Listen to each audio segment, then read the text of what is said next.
اب اس کو میری سادہ لوحی کہیے یا خلوص نیت، کہ شروع میں میرا خیال تھا کہ انسان محبت کا بھوکا ہے اور جانور اس لیے پالتا ہے کہ اپنے مالک کو پہچانے اور اس کا حکم بجا لائے۔ گھوڑا اپنے سوار کا آسن اور ہاتھی اپنے مہاوت کا آنکس پہچانتا ہے۔ کتا اپنے مالک کو دیکھتے ہی دم ہلانے لگتا ہے، جس سے مالک کو روحانی خوشی حاصل ہوتی ہے۔ سانپ بھی سپیرے سے ہل جاتا ہے، لیکن مرغیاں، میں نے آج تک کوئی ایسی مرغی نہیں دیکھی جو مرغ کے سوا کسی اور کو پہچانے، اور نہ ایسا مرغ نظر سے گزرا جس کو اپنے پرائی کی تمیز ہو۔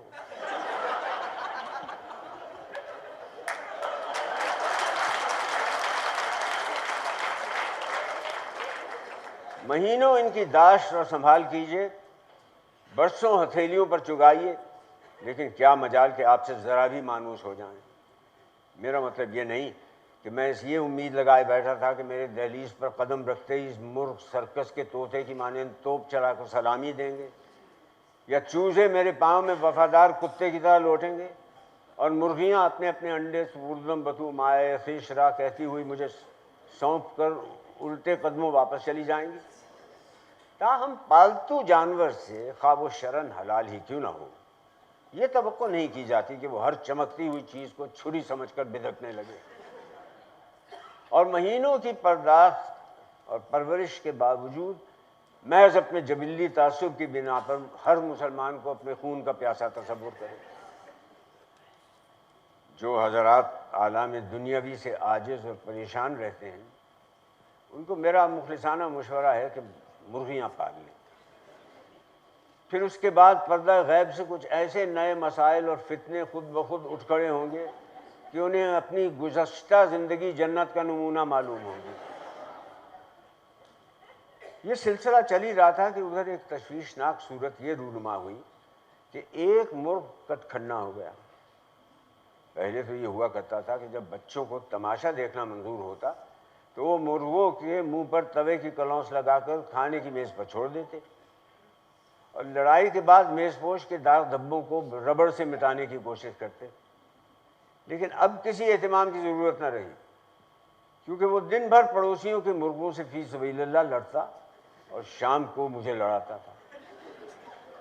یہاں یہ بتانا شاید بے محل نہ ہو کہ مرغ کے مشاغل و فرائض منصبی کے بارے میں میرا اب بھی تصور یہ ہے کہ مرغا وہ جو مرغیوں میں کھیلے، نہ کہ مرغوں میں جا کے ڈنڈ پھیلے۔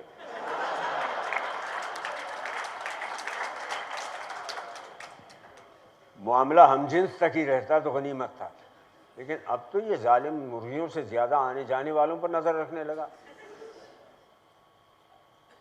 جب پڑوسیوں کی شکایتیں بڑھیں تو ایک مشہور مرغ باز سے رجوع کیا۔ اس نے کہا کہ قدرت نے اس پرند کو ہر لحاظ سے ہری چک بنا دیا ہے، اور یہ مرغ غالباً اس لیے کٹ کھنا ہو گیا کہ آپ نے اسے بچا کھچا گوشت کھلا دیا۔ ہم نے گھر پہنچ کر تشخیص سے آگاہ کیا تو کہنے لگی، توبہ، اب ہم اتنے برے بھی نہیں کہ ہمارا جھوٹا کھا کے اس منحوس کا یہ حال ہو جائے۔ افتاد تباہ کے اعتبار سے میں گوشہ نشین واقع ہوا ہوں، اور اگر یہ مرغیاں نہ ہوتی تو محلے میں مجھے کوئی نہ جانتا۔ ان دنوں دڑبے والا مکان اس علاقے میں ایک روشن مینار کی حیثیت رکھتا تھا، جس کے حوالے سے ہمسائے اپنی اپنی گمنام مکانوں کا پتہ بتاتے تھے۔ انہی کے توسل سے ہمسایوں کی تعارف اور تعلق ہوا، اور انہی کی بدولت بہت سی دور رس اور دیر پا رنجشوں کی بنیاد پڑی۔ شمعون صاحب سے اس لیے عداوت ہوئی کہ میری مرغی ان کی گلاب کی پود کھا گئی، اور ہارون صاحب سے اس واسطے بگاڑ ہوا کہ ان کا کتا اس مرغی کو کھا گیا۔ دونوں مجھے سے خفا تھے، حالانکہ منطق اور انصاف کا تقاضا یہ تھا کہ دونوں حضرات اس قضیے کو آپس میں بالا ہی بالا طے کر لیتے۔ جس دن خلیل منزل والے ایک قوی ہیکل لائٹ سسیکس مرغ کہیں سے لے آئے تو ہمارے دربوں میں گویا ہلچل سی مچ گئی۔ جب وہ گردن پھلا کر اذان دیتا تو مرغیاں تڑپ کر ہی تو رہ جاتی۔ خود خلیل صاحب اسے دیکھ کر پھولے نہ سماتے، حالانکہ میری ناقص رائے میں کسی مرغ کو دیکھ کر اس قدر خوش ہونے کا حق صرف مرغیوں کو پہنچتا ہے۔ میں تو اسی وجہ سے اپنے سے بہتر نسل کا جانور پالنے کے سخت خلاف ہوں۔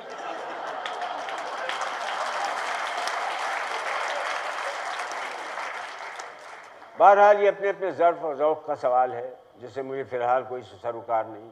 کہہ یہ رہا تھا کہ جس روز سے ان کا ہمارے یہاں آنا جانا ہوا، مجھے اپنے تعلقات خراب ہوتے نظر آئے۔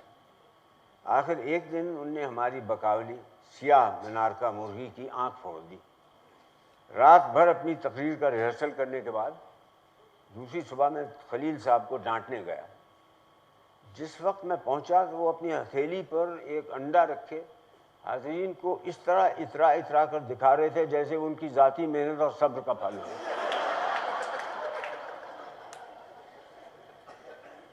میں نے اپنا تعارف کراتے ہوئے کہا میں دربے والے مکان میں رہتا ہوں۔ بولے کوئی حرج نہیں۔ میں نے کہا کل آپ کے مرغے نے میری مرغی کی آنکھ پھوڑ دی۔ فرمایا اطلاع کا شکریہ، دائیں یا بائیں؟ حافظے پر بہت زور دیا مگر کچھ یاد نہ آیا کہ کون۔ میں نے کہا جھنجھلا کے کہا اس سے کیا فرق پڑتا ہے؟ کہنے لگے آپ کے نزدیک دائیں بائیں میں کوئی فرق ہی نہیں ہوتا۔ میں نے اصل واقعے کی طرف توجہ دلوائی کہ یہ غلط بات ہے۔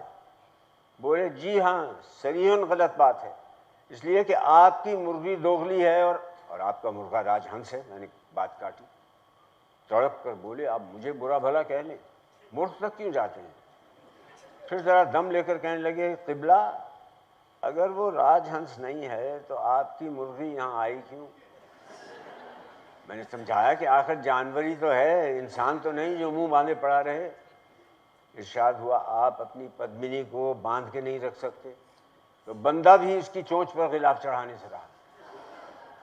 غرض یہ کہ ظلم اور زیادتی کے خلاف جب بھی ہم نے آواز اٹھائی اسی طرح اپنی رہی سہی اوقات خراب کرائی۔ اگرچہ بارہا رانی کھیت کی وبا آئی اور آن کی آن میں دربے کے دربے صاف کر گئی، لیکن اللہ کی رحمت سے ہماری مرغیاں ہر دفعہ محفوظ رہیں۔ مگر آئے دن کی رقابتیں اور رنجشیں رانی کھیت سے زیادہ جان لیوا ثابت ہوئی، اور یہ قضیہ رفتہ رفتہ یوں طے ہوا کہ کچھ مرغیاں تو پڑوسیوں کے کتے کھا گئے اور جو ان سے بچ رہیں ان کو پڑوسی خود کھا گئے۔ اللہ بس باقی ہوا۔